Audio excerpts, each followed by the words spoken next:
Assalomu alaykum. Islom bir yurish prinsip, qimmat qarash, hukm va adab axloqdan iborat.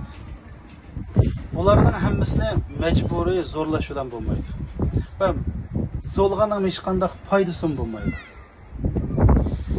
Balki islom bizningki yurish turishlarimizda, adab axloqimizda, ilim birimimizda, posiyarimizda va boshqalar bilan bo'lgan muomalamizda ifodalansa, ondan kishilar islomga jalb bo'ladi. Har qanday bir prinsip yoki qimmat qarashni boshqalarga tanish mag'lubiyat bilan oxirlashyotdi va oxirlashmoqda. Chunki tarix va tajriba bizga shuni isbotladiki,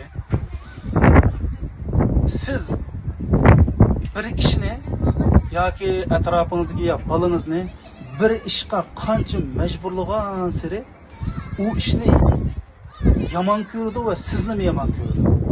Shuna siz bolalaringizni, atrofingizdagi kishilarni islomdan zeriktiray desiniz, ularga kashgacha zo'rlang, majburlang va zo'ravonlik qo'llaning. Shuning bilan ular sizni va islomni yomon ko'rdi, bara islomdan va sizdan yiroqlashib, tashlab ketib qoladi.